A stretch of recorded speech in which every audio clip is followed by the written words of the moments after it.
अस्सलामुअलैकुम। उम्मीद करती हूँ मेरी यूट्यूब फैमिली सब ठीक ठाक होंगे। अल्लाह ताला आप सबको खुश रखे, आबाद रखे। आज मैं आपके साथ भिंडी की बहुत ही इजी और ज़बरदस्त सी जो है रेसिपी शेयर करने लगी हूँ। तो चलिए स्टार्ट करते हैं। सबसे पहले मैंने आधा किलो भिंडी को धो लिया, इसको कट कर लिया है। साथ में 2 से 3 अदद प्याज कट करके रख लिए हैं, 2 से 3 अदद टमाटर कट किए हैं, अदरक लहसुन का पेस्ट है, साथ में हरी मिर्चों का भी पेस्ट इसके साथ ही मैंने बना लिया है। साथ में कुछ हरी मिर्चें जो है मैंने कट करके रख ली हैं, साथ में हरा धनिया है, ये इस्तेमाल करेंगे। नमक हस्ब ज़रूरत जाएगा, हल्दी आधी चम्मच इस्तेमाल करेंगे। तो चलिए स्टार्ट करते हैं। सबसे पहले मैंने एक कढ़ाई ले ली है और इसमें 1 कप ऑयल का शामिल करेंगे। ऑयल थोड़ा सा ज़्यादा डालें भिंडी में, तो आपकी भिंडी बहुत ही अच्छी तैयार होगी।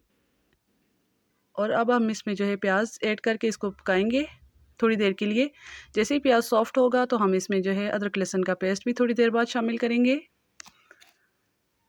भिंडी में टमाटर और प्याज थोड़ा ज़्यादा मिकदार में जाता है, तो तभी हमारी जो है भिंडी होती है बहुत ही ज़बरदस्त तैयार होती है। और ऑयल भी आप थोड़ा अच्छी मिकदार में डालेंगे तो आपकी भिंडी में लेस नहीं बनेगी और बहुत ही अच्छे से आपकी भिंडी तैयार होगी। एक्स्ट्रा ऑयल जब आपकी भिंडी तैयार हो जाए तो आप उसको निकाल भी सकते हैं। अब जैसे ही प्याज का कलर चेंज हुआ है तो हम इसमें अदरक लहसुन का पेस्ट डाल के और साथ में जो हरी मिर्च भी मैंने डाल के पेस्ट बना लिया था इसको शामिल करेंगे, ताकि इसका भी कच्चापन ख़त्म हो जाए और प्याज के साथ बहुत ही अच्छे तरीके से पक जाए। जब ये पक जाएगा और प्याज थोड़ा पिंक सा कलर में आ जाएगा हमारे पास, बहुत ज़्यादा हमने इसको कलर नहीं देना प्याज को, तो इस स्टेज पर आकर हम इसमें टमाटर ऐड कर देंगे। ये आप देख सकते हैं प्याज का कलर चेंज हो चुका है।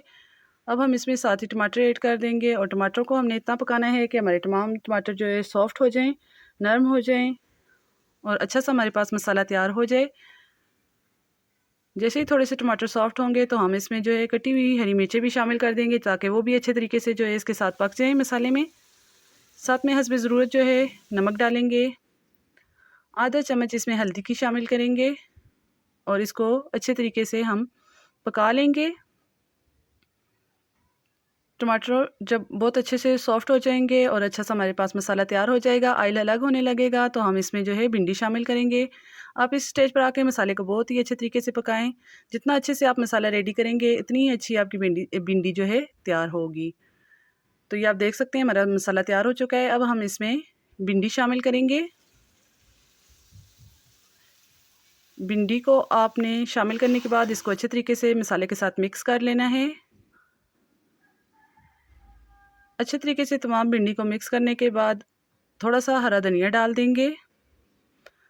थोड़ा सा हम लास्ट में डालेंगे और थोड़ा सा पहले डालेंगे, ताकि भिंडी के साथ पक के बहुत ही अच्छा सा इसका टेस्ट आ जाए भिंडी का।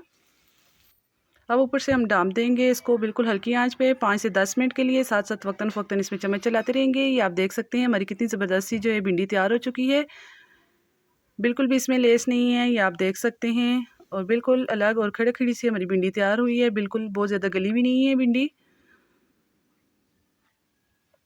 ज़बरदस्त सी जो है ये तैयार हो चुकी है। जब इस तरीके से ये तैयार हो जाए तो आप भिंडी को अलग कर लें और ऑयल ये देख सकते हैं बिल्कुल अलग हो जाएगा। और आप चाहें तो इस ऑयल को अलग जो है बर्तन में डाल के दोबारा भी यूज़ कर सकते हैं।